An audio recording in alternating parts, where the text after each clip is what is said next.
Good evening. I'm Bruce Edelstein, for those of you who don't know, and as coordinator for graduate programs and advanced research at NYU Florence, I am delighted to welcome you here this evening. In January, we will celebrate the 10th anniversary of the arrival of the first graduate students at this Florence campus. That cohort and the subsequent establishment of a permanent Master's of Arts in Italian Studies here were the result of the hard work and determination of Jane Tylis, who recognized the extraordinary potential of this campus as a setting for graduate students, and also the importance of what graduate students could contribute to the life of the campus. From the beginning, an essential part of Jane's vision was the establishment of a graduate studies seminar. It has been one of the great pleasures of my job over these years to develop the programming for this seminar, together with the visiting faculty from the Department of Italian Studies and Ellen Toscano, Executive Director of NYU Florence. The seminar regularly hosts outstanding scholars and authors who continue to expand our understanding of what Italian culture has been historically and what it is today. It has long been my hope that we would have the opportunity to host the eminent author, Dacia Maraini. To introduce our very special guest this evening, please welcome Jane Tylis, Professor of Italian Studies and Comparative Literature and Director of the Humanities Initiative at NYU.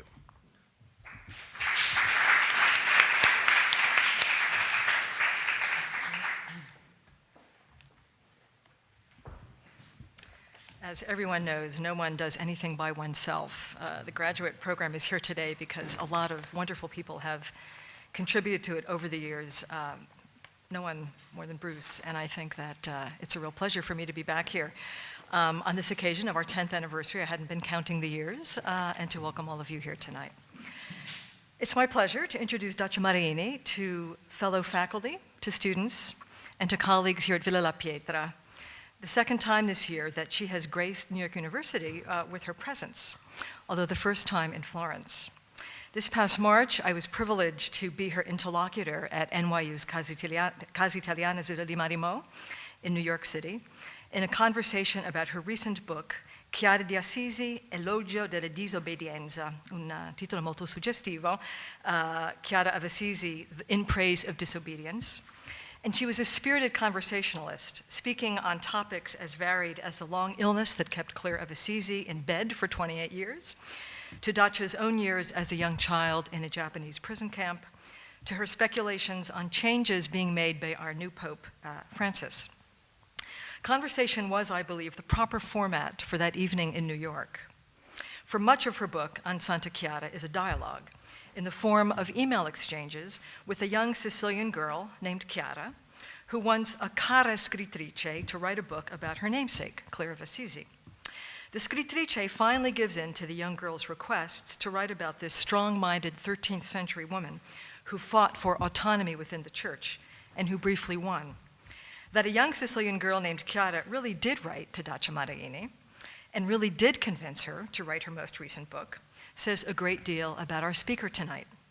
For dialogue represents one's openness to voci, to voices, not insignificantly the title of another book by Mariani, and not insignificantly the very life's blood of the theater, for which he has written over 30 works, and for which he is currently in town, where a story from her recent L'amore rubato has been adapted to the stage at the Pergola by director Federica Di Martino, in occasion of the Giornata Internazionale contro la violenza sulle donne.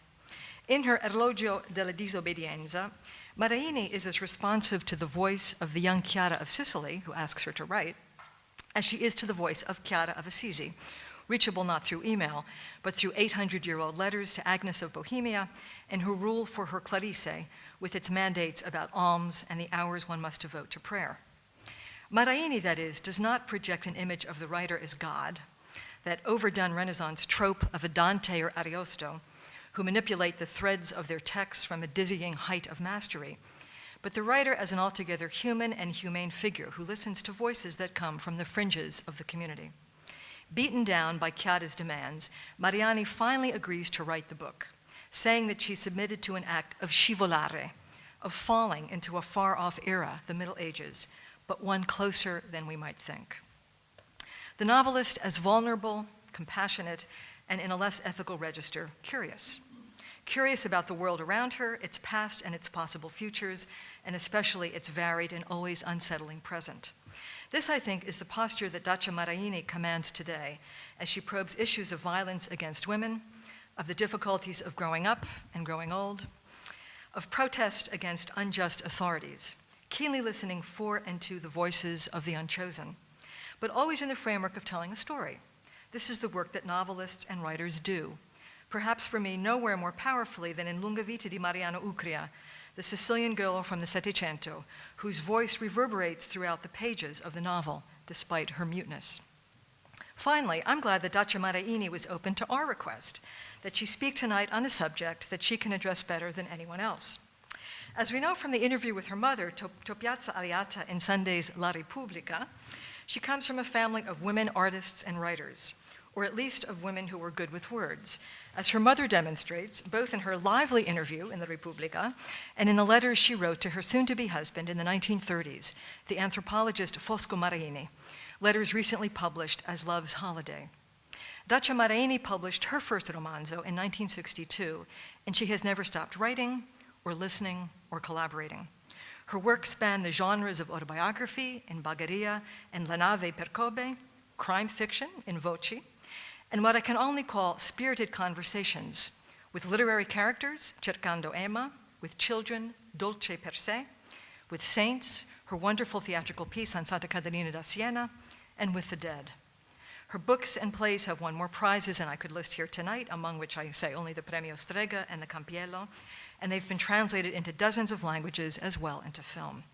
Without further ado, let us listen to her reflections on the experience of writing as a woman in 21st century Italy. Dacia Maraini.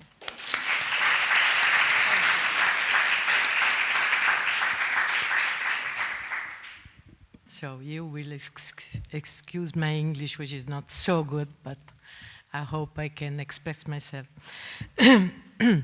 So, well, I'm thinking about writing because I'm a writer and it is my weapon, my instrument. I think that the act of writing is, first of all, a social act. All the religions are based on a text, which sometimes is also a legal and social text. In the beginning, there was the word, it says la Bibbia, no? Al principio c'era la parola. The word is very important, but it is a written word. It's not just a word that comes out from the mouth. And the word is powerful, is a powerful word. A word that decides of the behavior of a people and decides of the relation between man and God. But this powerful word has been forbidden to women in the history. That's it's still in a way. In some countries, there were separate languages for men and women, and words which have been taboo for women.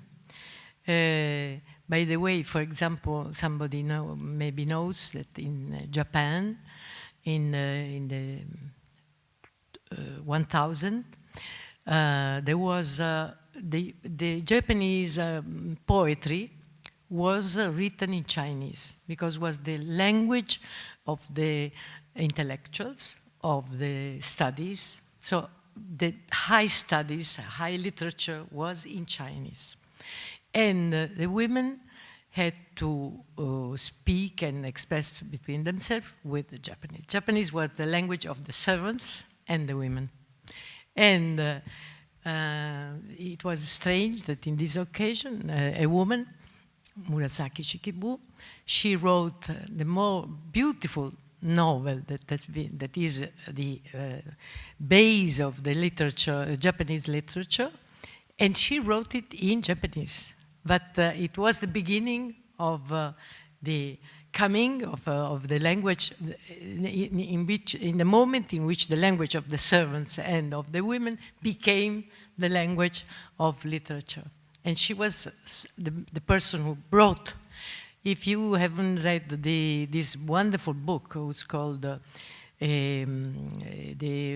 Principe Genji, the story of a Principe Genji, which, by the way, it has been translated from Japanese in Italian just 10 years ago.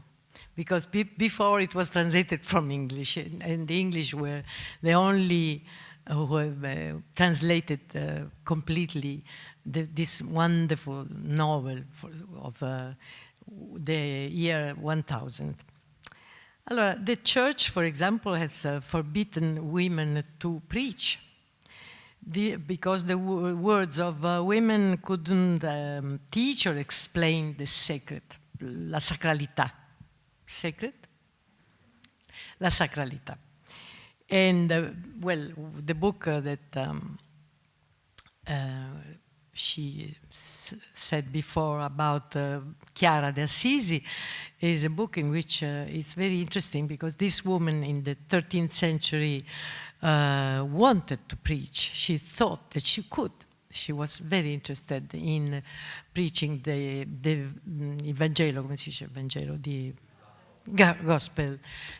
But the church said no. Women can't do that. So, but there was a nemesis because she couldn't go out from the convent. She couldn't preach. She has been never accepted to go around. But the people came to her because she was so clever, so intelligent, so prepared. She was a cultivated woman. And the people came to her. So they brought her people who were ill to cure, and there were people coming to ask her questions, advices, etc., etc. So sometime the thing have turned on the other side. So, and also the schools. I want to tell you something, a story. Because, well, I'm a storyteller, first of all. A story about a woman. This story has been discovered by Benedetto Croce. You know Benedetto Croce is a wonderful historian, Italian historian of between 19th and 20th century. And he discovered this story, beautiful story, about Isabella Mora. Isabella Mora was the daughter of a very important man, of a great family, who lived in Rome. They had enormous palaces, and they lived in Rome. But at a certain moment, but they were a family of 2 girls and 4 boys. And the boys had the access to study. They could study. There was a teacher who was coming in the house like a palace like this to teach the boys, but the women were not allowed to be there. So, but she was so willing to learn that she was hiding behind the door and learning something without permission. And she started to write poems when she was 14. Well, a certain moment, because the family belonged to the French, how can I say, the French influence in Italy in that moment. But the French has been substituted by the Spanish. So he had to go away, the Morra, the father. And he went to France, to Paris, and he brought with him his older son, the 2 sons, and they were the 2 girls, and the other 2 boys, but very young. He sent them in a castle which was absolutely wild, in a wild zone of che si chiamava Castello il Castello in Basilicata, Valzini. Is a very, very, how can I say, abandoned place where there were only woods, forests, wild animals, wolves, etc. And no books, naturally. There were no books. There were nothing. And she was very desperate because she wanted to read. She wanted to have somebody to speak with about literature, and she couldn't find anybody. And the brothers, the young brothers, became hunters. No lessons, no teachers, so they were very wild. Well, at a certain moment, and she was always, this tells Benedetto Croce, and she found from the chronicle of the period, that she was going on the top of the tower of this castle to look far away to the sea, to see if there was a sail coming, because she was waiting all the time for the father to come to fetch her, because the father said, I will come and fetch you and bring you out of this. It was like a prison because they were absolutely isolated. Nobody could see them. So, and she was always there to look far away to find this. And she wrote some beautiful poems about looking for a sail coming in the sea. Well, what happens that at a certain moment she discovers that in a castle not far from hers, there is a man called Diego de Sandoval, who is a man of literature, who reads, who writes, and who has books, which was the most important thing. But naturally, as she was a girl, she was now 20, she couldn't go alone. So she sends a servant with a horse to go and see, and she sends a letter to this man who was married and has another family, but it was not something to do with love, or erotism. It was really the necessity to find somebody with whom to speak about literature. So this man wrote another letter, but always not clandestine, because it was impossible for a girl to write a letter to a man. So it was forbidden. So it starts a sort of correspondence. They never met, but there was a correspondence about literature. They send each other poems. And this went on for maybe 1 year. And we have some beautiful poems of hers. Well, naturally, once the brothers, the two young brothers who now were more grown up, discovered the story. Somebody maybe spied, I don't know. Well, they went, first of all, they killed the man who was bringing the letters. Secondly, they killed the sister. She was 23.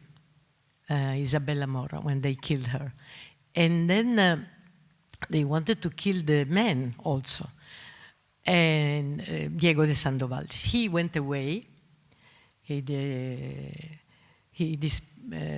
disappeared for some time, but they waited, and when he came back after 2 years, they killed also Diego de Sandoval. And this is the story that Benedetto Croce discovered, that they didn't meet, never. So it was just a correspondence, letters about poetry. You can imagine. So just to understand how it was difficult for a woman to write, no? By the way, you know very well the story of Emily Dickinson, because he's an American, maybe the most important American poet, who I went to see her house. It's so tender because it's very small. There is a dress, a white dress, which is like a baby. That's all. She was, I think, small. And there are her books. And well, if you know that Emily Dickinson wrote poems, beautiful poems. Well, and she never published one during her life. She wrote a letter to a critic, a famous critic of her time, sending these poems, and he wrote, the letter is there, so it's not invention. And he wrote back and he said, well, there is something in your poetry which is interesting, but you know, I believe that the women's hands have to do with sewing, with cooking, and they're not there to be writers. And so she was so disappointed that she never published a poem.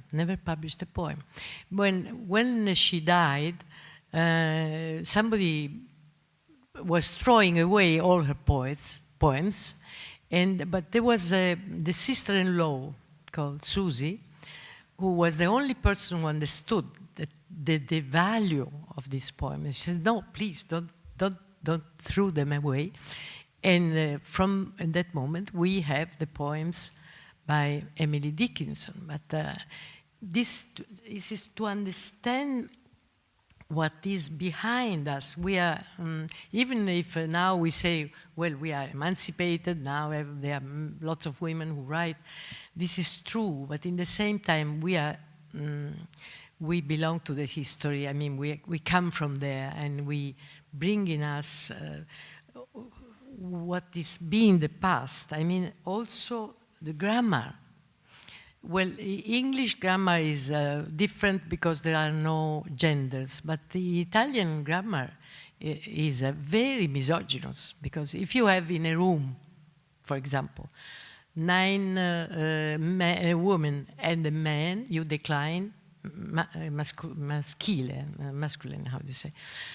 And everything is, the gender, the masculine gender is dominating the language, and you have to, I mean, is something, you can't change grammar. Grammar is there, but it brings in itself this difference of treatment. And it has an importance. Well, even now,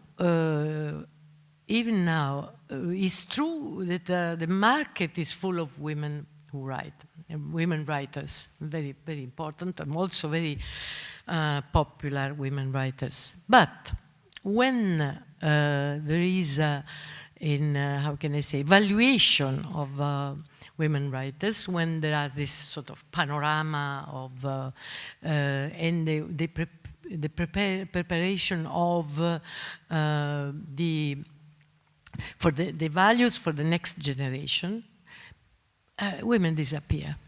This happens all the time. It's very strange. And also in the anthology of schools, there are very, very few. There is a law of 5%, we say. There is a law of, when there is one enters inside, there is another goes out, because 5% is the maximum.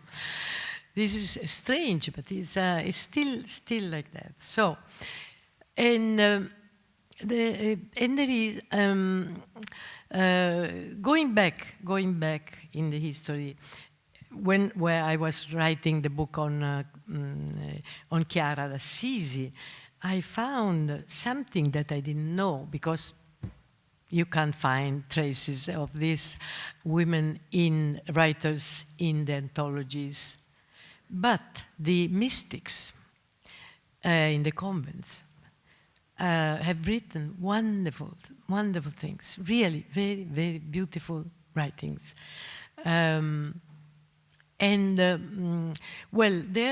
maybe there is also the participation of the church, because these women, these writings of these women were very sensual. And the church, in a way, didn't like so much this seduction, even if they were always speaking about Christ. Because, well, there is a difference, very strange, if you think about when a man enters in a convent, give himself to God. He will be called brother or son of Christ. when a woman enters in a convent, she's a spouse. She's a wife of Christ. There's a great difference. So many of these mystics have taken literally this situation of being a spouse of Christ. That means that their writings are very sensual, carnal sometimes, erotic sometimes. No? For example, one of these, and there are so many of these. Chiara d'Assisi is one of the first. No? Hildegarda di Bingen, maybe you know, she's German. But staying in Italy, Angela da Foligno, Umiltà da Faenza, Chiara da Montefalco, Caterina da Siena, Caterina Vegri, Stefania Quinzani, Camilla Battista Varano, Domenica da Paradiso, Teresa d'Avila, and many, many more, about 50, who have written wonderful things, very, very, very, very beautiful things. By the way, also Chiara, who was not a writer, she didn't write a lot, but she had a correspondence with the daughter of the king of Bohemia, il re di Bohemia, and which she wrote, Agnese, wrote to Chiara to ask her how to open a convent of Clarisse, no? Because she was the first in Italy to write a rule, a female rule for the convent, because all the other convents have been based on a male rule. She wrote a female rule. And a very important thing is that about Chiara, that she did much more than being a woman of faith. She was certainly a very important woman of faith, but in the same time, she was a revolutionary. In a way, she was a revolutionary. For three reasons that I discovered, for me, very interesting. First of all, the idea that she refused property. So it was her vote of poverty was not only the praise of poverty. Because if you praise poverty, you praise richness. It's the same thing, because you accept. She went on, she went more than that. She said that she was against property, because property creates dependence. So she said, if I don't have nothing, I am free. That was the idea. It's a very deep idea, very revolutionary idea. And the church was absolutely against this idea, because the church giving donations to the convent, they controlled the convent. This was the problem. As always, I mean, the economy is control. So when she refused the donation from the church, was a way of being disobedient, because she refused the control of the church. You understand? It's much more than just being for poverty. She was really being disobedient against the church. First of all, this. Secondly, she said, when she founded the convent, San Damiano, she said, we are all equal, which now seems something very normal, but in that moment it was not normality, because the convents, the female convents, were made on the model of the society, which was a feudal society. So in the female convent, on the top, there were the daughters of the rich, noble families, which have large rooms, they had commodities, they had also some servants. But then there were the daughters of the merchants, and then at the end there were the daughters of the peasants, the poor, who were doing all the hard work of the convent, and they were serving those who were on the top. you see. So it was a very high,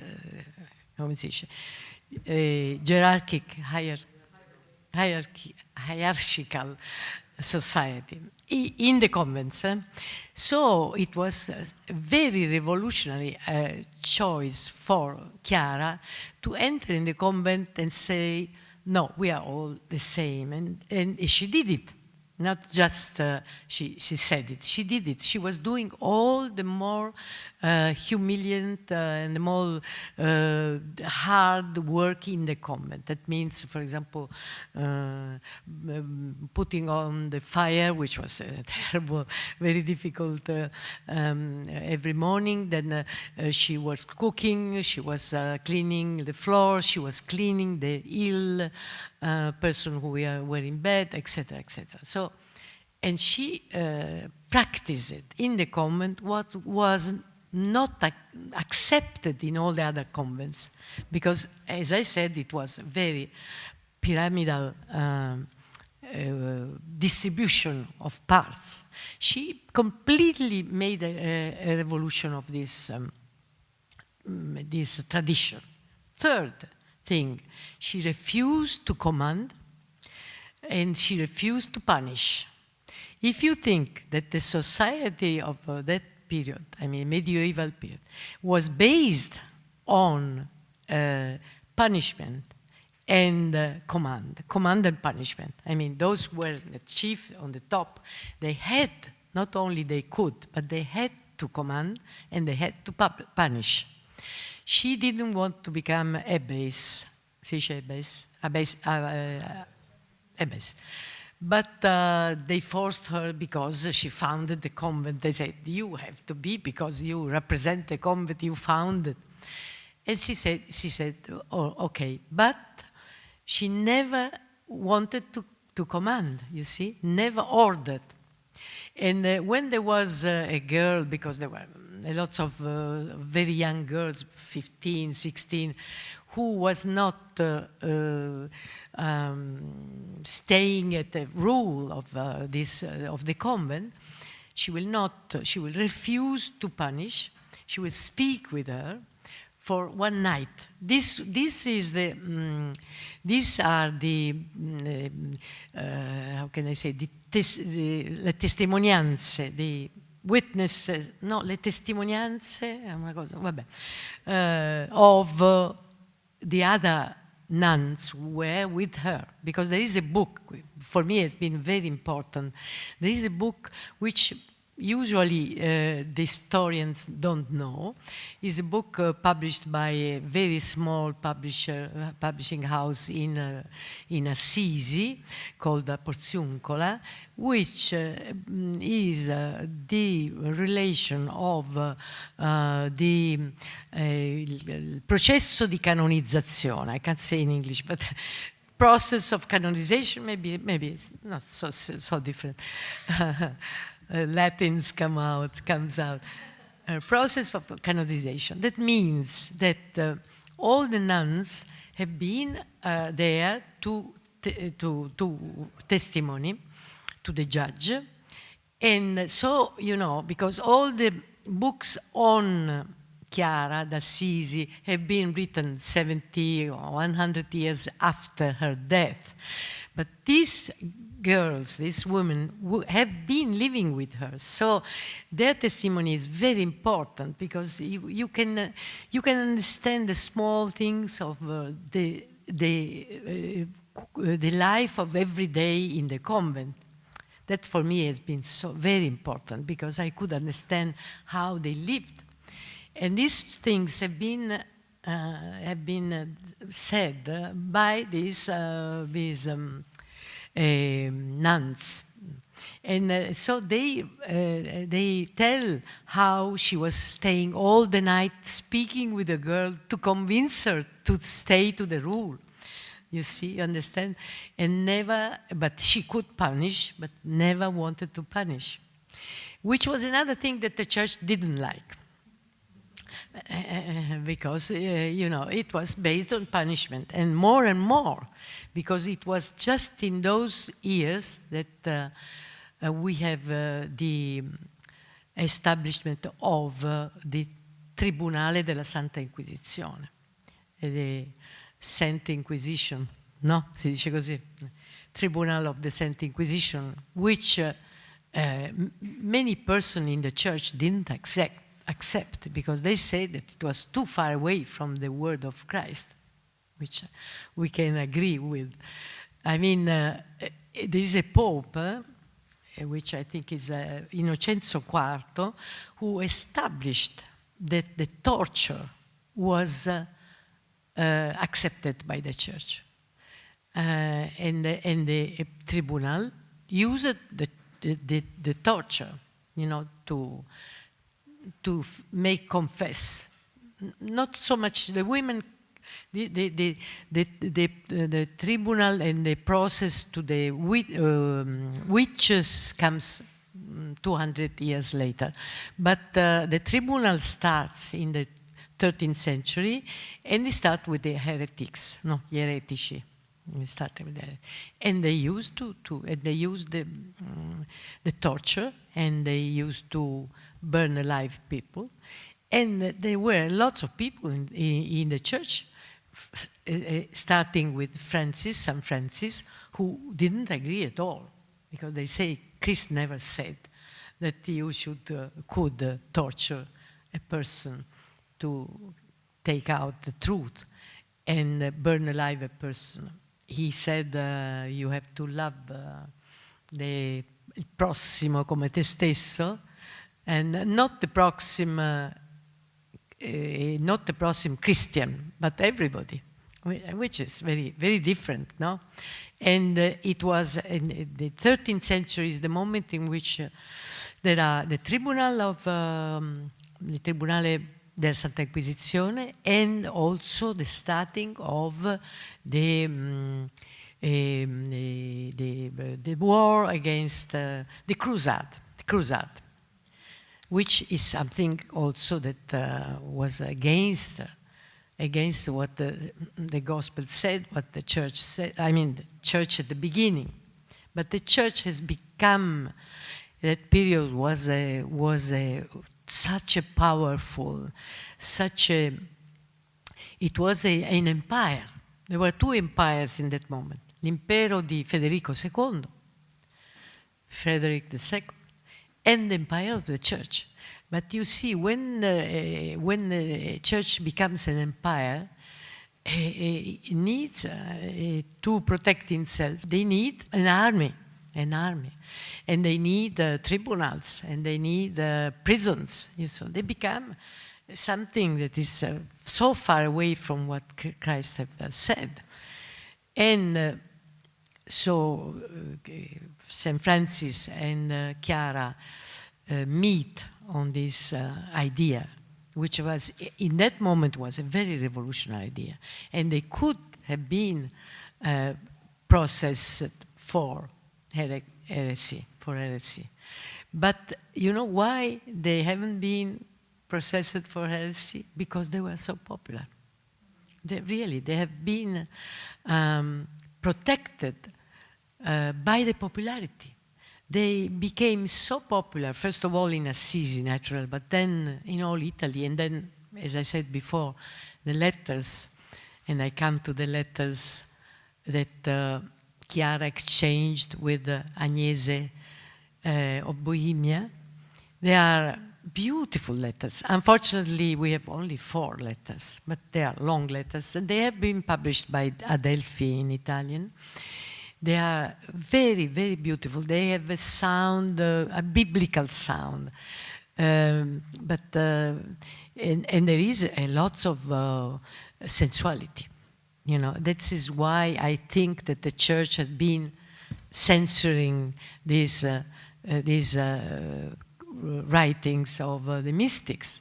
They are such beautiful things. For example, there is one, Maddalena dei Pazzi, there is one writing of her in which she tells how, it's an imagination, but it's very beautifully written, how when Christ dies, she goes to the tomb of Christ, she uncovered the coffin, she lies on the body of Christ, dead Christ, and with her breath, she brings him to life.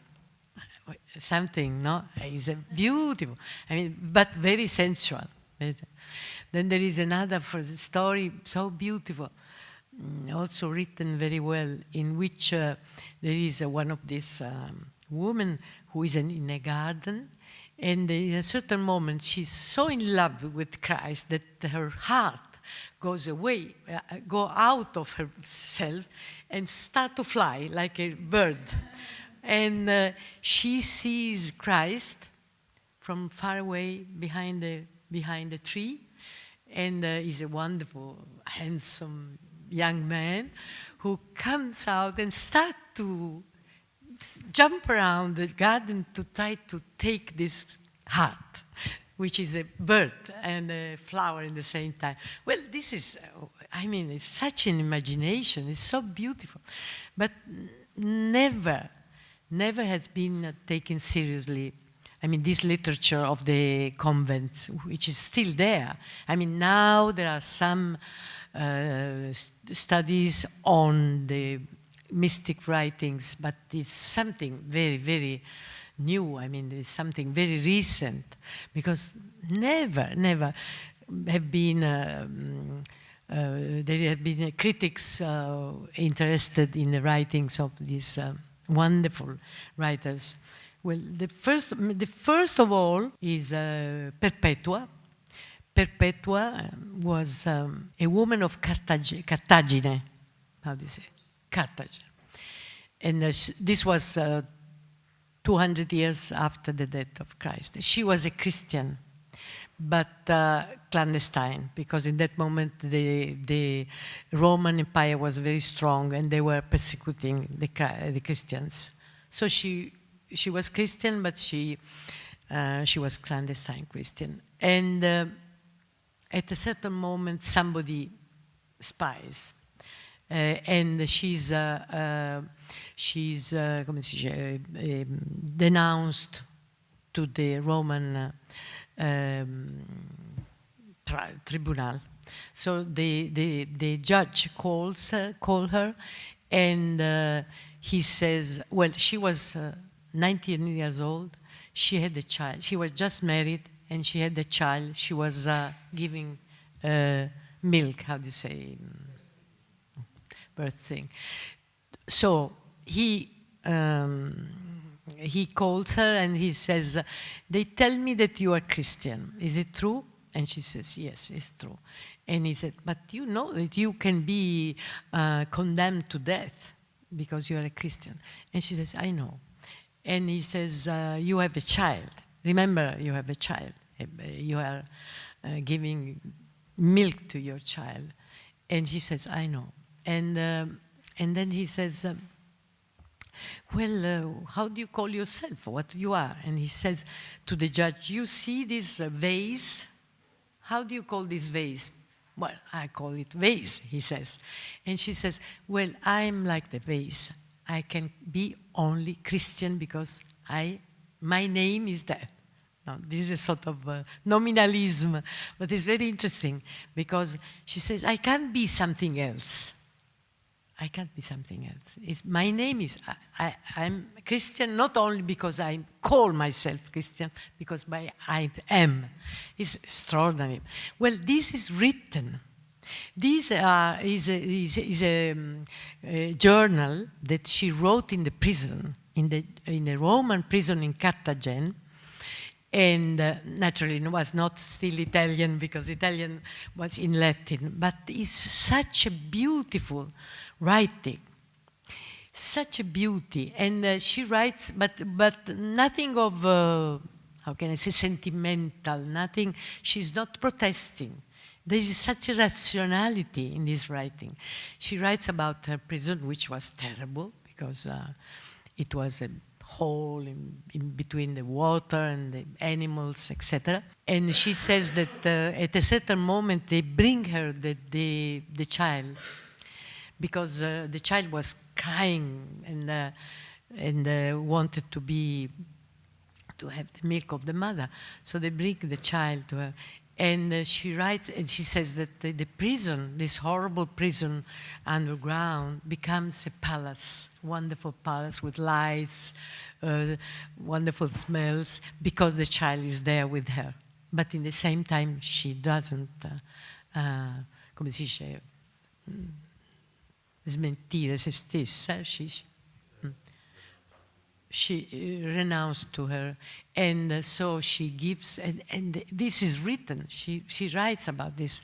She gives the child to her father because the mother was died. She gives the child to the father, and he says, "Please keep him well. Remember him that his mother was a person who wanted to be free, and for her was a sort of great freedom, and she goes to that, and she will be condemned, and she will be given to lions, something that for us seems something like an American movie, no? Something incredible to think about, but it was true, and she was there. So to say that women have been writing, it is not true that there doesn't exist a literature of women, but very often has been censored, has been has disappeared, been not brought to knowledge. I mean, this is what is behind us. Now these things have changed, but in the same time, we must say that, as I said before, there's still a resistance in front of women who write. Is a sort of non-credibility. Is a question of prestige. It's difficult for a woman to get prestige in the literary field. This is very, very difficult. But I think that things will change because they have been changing. But it's very important, I think. Well, when I grow up, as a writer, only reading books written by men. I mean, this is the normality, no? The classics, etc., etc. And at a certain moment, I asked myself, but these are the fathers, which I love, but where are the mothers? They must be. And then I discovered that they were the mothers, but they were not there. They were being silenced. And this is a pity, because I think very important also for a writer to have mothers and fathers, because naturally fathers have to be loved, but I mean it's important to know that there is a un punto di riferimento which is a mother. For example, I discovered, but after that I have been grown up between the fathers, that in the 20th century I had some mothers, beautiful mothers, I mean beautiful in the sense literary, beautiful mothers who were not so much considered, but they are very, very important in the modern literature. And I can also make names, for example, Lalla Romano, Lalla Romano is from Turin. She's a wonderful writer. Then Elsa Morante, for example, another wonderful writer. And Natalia Ginsburg, great writer from Turin, also from Turin. Elsa Morante was half Sicilian, half Roman. Then Anna Maria Ortese, and she was from Naples. And Fausta Cialente. Well, some of them. There are also others, but there are Maria Messina, for example, from Sicily. Well, you can't find them in the anthologies of the schools, or maybe one of them, but not the 5%. But they are so for me, they are at the same level of Calvino, Moravia, Pasolini, Bassani, the great writers of the 20th century. I mean, they are the same level, but not appreciated in the same way. And this is a pity, because they have something to say about the world. If you read, for example, Il mare non bagna Napoli, of Anna Maria Ortese, the sea doesn't wet Naples. It is a collection of short stories, so beautiful, really wonderful. And for example, another book of Anna Maria Ortese is called L'Iguana. This is a wonderful. This is a story about a girl who is an iguana. She's an iguana. So it's a sort of surrealistic, the surrealistic story.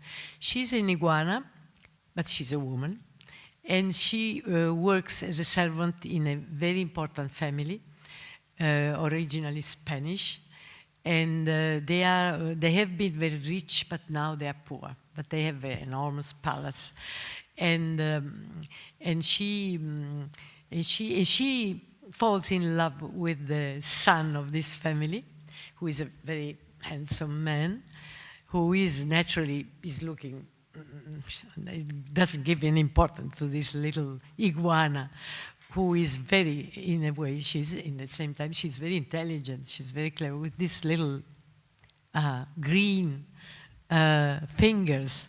She does all the works in the house. In the same time, she reads books and she writes. And at a certain moment, unfortunately, the handsome young man is given to a rich American by the father, because they need money in this family. So, and he goes away and she stays alone. It's a story of a love, but it's so beautiful. It's so beautiful. L'Iguana, it's called L'Iguana. I don't know if it's been translated in English, I don't know. But Elsa Morante, you know, maybe she's the more well-known of this group of women. And then, as I said, also Anna Banti. Anna Banti is also a writer. She wrote a book, she wrote a very beautiful book about Gentileschi, about the woman painter Gentileschi. Come si chiama di nome? Artemisia Gentileschi, that's right. And Natalia Ginsburg, she was the youngest of them. She was Jewish, and she had to hide, and luckily she was saved. But her husband, Leone Ginsburg, had been taken by the fascists, and he was killed by the Nazis. And she wrote some memories, beautiful memories, when she was hiding herself in Abruzzo, and she had another name, and she writes about this place, very small town, less than a town, a village, where she writes about this village. It's so beautiful what she writes. And at a certain moment, the husband goes to Rome and he is taken, and she writes that she's there waiting for him, and he didn't come, he never comes, because he's been killed by the Nazis. And also she wrote a beautiful book, which is also very, very amusing, which is called Lessico Familiare. It's beautiful because she studies what is the language, the special language that the families develop between the family, which is a language made of words that nobody understands except those who have are part of the family.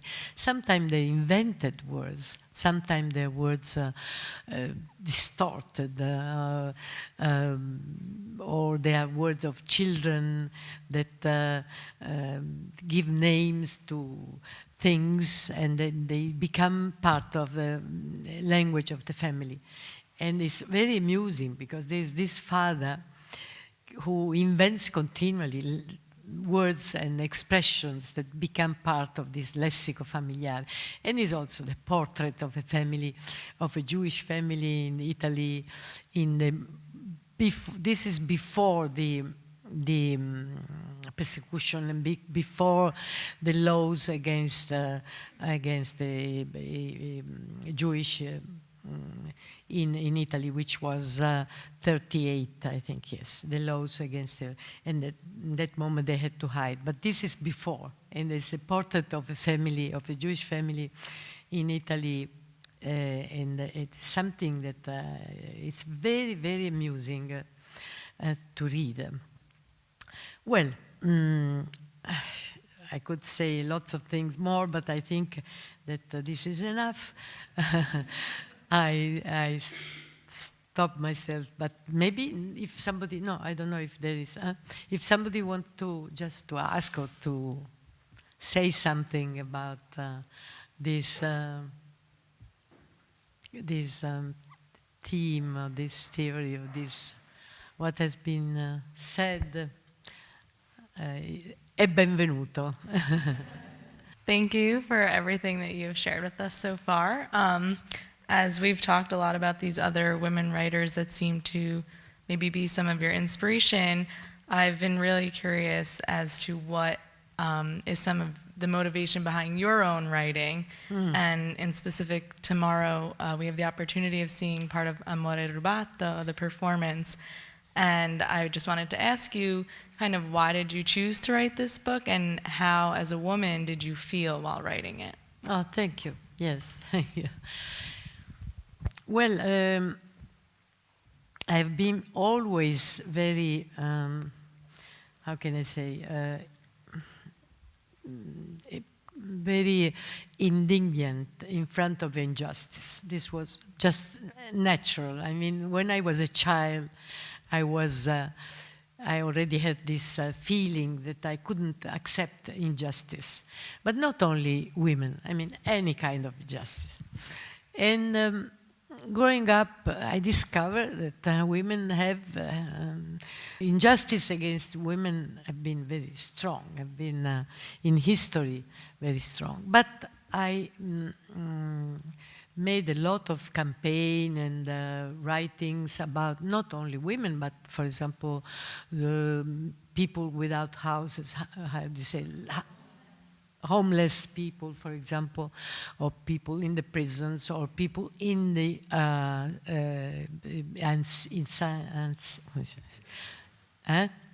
insane houses before our laws, you know, when they were what we call manicomi, insane house. Manicomi have been closed now, but before there were hundreds, and they were prisons. There were people locked inside, tied with it was something incredible, and they never could go out. And they were going worse and worse, you see. And so Basaglia, you know, maybe you heard about Basaglia. Basaglia was a psychiatric who decided that, he said, well, madness is an illness that can be cured. And people are not mad forever. They must go to a hospital, be cured, and then they will recover. This is what happens now. And you can't close somebody in an insane house forever, which happened. There were people staying there 40 years, all their life. Once they were there, they were finished. And so, to say that it's not only about women, but everywhere where I found that there was injustice, that there was, I tried to participate, to understand more, to write about, you see. And, well, I'm a woman, naturally I identify more easily with the world of women who have been treated with not justice. There are so many terrible things that in the history. That's why I wrote several books about this. This book, L'amore rubato, is made of true stories that I found also with the aid of Amnesty International. So they are some of the stories are not Italian, they are coming from. What I was interested to discover is that violence against women is horizontal. I mean, you can find in every come si dice, strato of society. It's not only where poor people, where marginated people, you can, sometimes we think about this, but it's not true. You can find even between professional and rich people. By the way, the story that I write, that last story taken by reality, is the story of a come si dice, cantante, singer, pop singer, who is very rich, very popular, very famous. He had everything. But we think that, I mean, rich, popular, famous, he could do what he wanted. He was engaged with a girl who was, she was an actress. And he started to say to her, you are not a good actress. You don't know what to do. You are not bad. And he convinced her that she was not a good actress. She left. Now, you know, these kind of men are, they make strategies to isolate. And so she left her work, and she was depending from him. No? Then she had friends, for example. And he started to say, oh, your friends are so stupid. Your friends are terrible. Your friends want to exploit you. Your friends, and so she isolated her from the friends.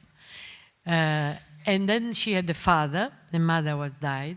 And the father was very, very, how can I say, loving person. And he started to say that the father was telling lies, that he was not true, that he was a hypocrite, etc., etc. In certain moments, she also separated from the father. And when she was absolutely alone and isolated, he started to beat her. And then she killed her. She killed her. This is a true story. So I understood that, you know what I found very interesting? This kind, naturally, I don't believe that there is a war of sex. And I don't believe there is a war between men and women. It's a war between two cultures. The culture of the possession and the culture of respecting the other, no? Which can happen also with women. Usually, women have this kind of possession with their children. No, when they jump out of the window with the children, when they suicide or they kill the children. Men, this kind of men that identify with this kind of culture, used to do it with the women. And I found a very interesting relation between this strategy and the strategy of the mafia. You know, the mafia does the same thing. Isolate the person who they want to kill. But before killing, they isolated. They did it with Falcone, for example. No? They started to distribute letters saying that he was trying to take the power for himself, that he put the bomb himself to demonstrate that he was a victim, that he was not. I mean, you know, a sort of a great web of lies, and they succeed because he was isolated in the magistratura. And when he was isolated completely, they killed him, you see. So it is a strategy that I think that is a very, also animals do that. If you know the wolves, I lupi, wolves, no? Wolves.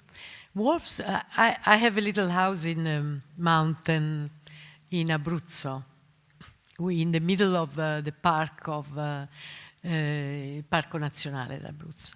There are wolves. It's full of wolves. So I know something about wolves because in the winter with the snow they come down.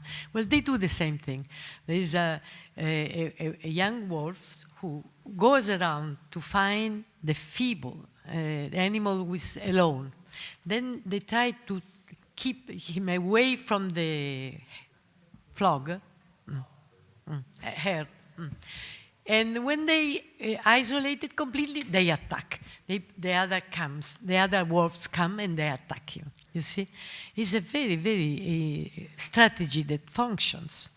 And I found that this relation between the wolves, the mafia, and those men, naturally, minority, but those men who identify with the idea that virility is possession. So if you possess a woman, that woman must be yours. Even if you don't love her, it doesn't matter. It's your property. So if she wants to go away, you create a crisis, terrible crisis in his own idea of identity, you know, his own identity. And sometimes these men suicide themselves after the homicide, after having killing her. So it's a question of culture, absolutely. And I think in this moment in which women are more free, ask for freedom, are independent, well, this sort of archaic culture of possession comes out. And I explain like with this because I can't explain in another way this, this diffusion of violence against women. Va bene? You did not. Thank you very much for your talk tonight. You didn't mention any of the younger generation of women. Is that a choice or, a personal dislike for what women's literature is in Italy? And another question is about journalism. We don't see enough female journalists in Italy, other than perhaps on TV for whatever reason. I would like to know your comment about that and whether, okay. It's another expression of bias against women in Italy. In that. No, it's, I didn't speak about young writers because I was speaking about my mothers, about those who have been a model for me. But there are very, very important young writers in this moment. And by the way, I am in a very good relation with them. And if I can help, I do. And I think that, it's a good moment for women writers. That we have many of them. And so, per esempio, la Mazzantini o la Mazzucco o la, come si chiama? I have names also of them. Non ce l'ho qua, ma Fleuriaghi ha appena pubblicato un libro, è un nome straniero ma lei è italiana, la Ferrante, sono many women who I estimate very much, so it was not on purpose. About journalism, No, on the contrary, we have, for example, La Cutuli, who was a young woman who had been killed because she was making a research between the dealers of weapons, and she had been killed in Somalia. She was a very courageous journalist.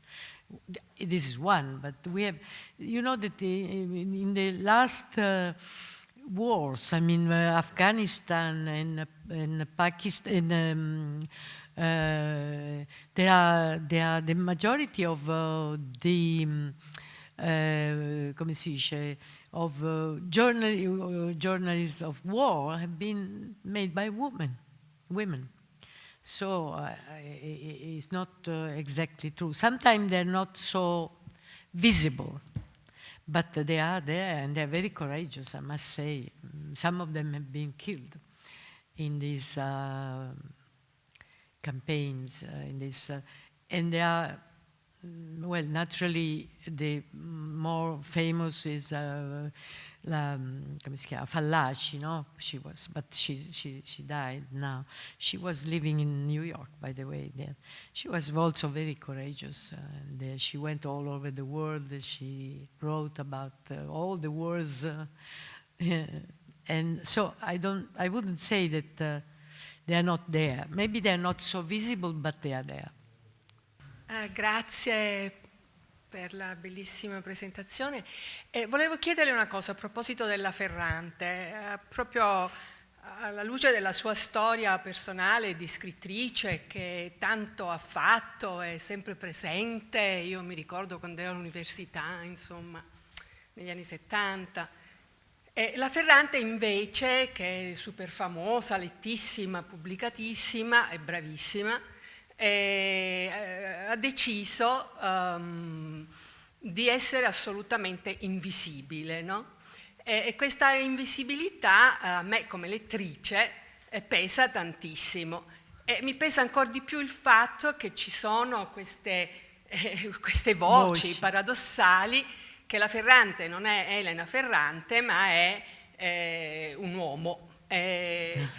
Volevo sapere cosa ne pensa lei di questa situazione che la scrittrice stessa ha creato, tirandosi fuori dall'agone sociale, politico, probabilmente soprattutto tirandosi fuori dalla televisione e dai media, dove spesso, forse troppo spesso, alcuni scrittori alloggiano, insomma. Grazie. No, è una scelta che io posso capire. È una scelta personale, sì, un po' ascetica, un po' di disprezzo verso tutte le manifestazioni pubbliche, che però, come dice lei, sono anche importanti per uno scrittore, perché uno scrittore è una persona pubblica, che deve prendere posizione, che deve in qualche modo mettere la sua voce e la sua intelligenza anche al servizio della società, penso, no? Quindi, però io capisco, rispetto, perché solo che lei ha ragione, il risultato è che tutti dicono che è un uomo, no? She's a woman, but she hides herself, so and the people believe that she's a man. I mean, her books are written by a man, which I don't think at all, perché fra l'altro trovo che lei è molto il punto di vista, perché io non credo a una stile femminile, non credo che esiste. I don't believe there is a female style. What does it mean? Nothing. But a point of view, a female point of view, yes. Un punto di vista di donna, perché le donne hanno avuto una storia diversa e quindi guardano il mondo in modo diverso, ma non lo stile, perché lo stile è personale. Lo stile. Per esempio, lo stile di Elsa Morante e di Lalla Romano sono agli opposti. Lei è barocca. Elsa Morante è una scrittrice barocca, febbrile, uno stile straordinario, molto ricco, febbrile, pieno di metafore. E invece Lalla Romano è una scrittrice sobria, molto pulita, molto, che quasi si proibisce le metafore. È una scrittrice estremamente spartana, direi, linguisticamente. E quindi sono due stili diversi, eppure sono due donne. Però il punto di vista, l'osservazione, lo sguardo storico, perché lo sguardo è sempre storico, non si esce dalla storia, io credo che, ecco, lì si sente che è una donna. Io sono convinta che è una donna, però queste voci sono maligne, insomma, sono ingiuste. Prego.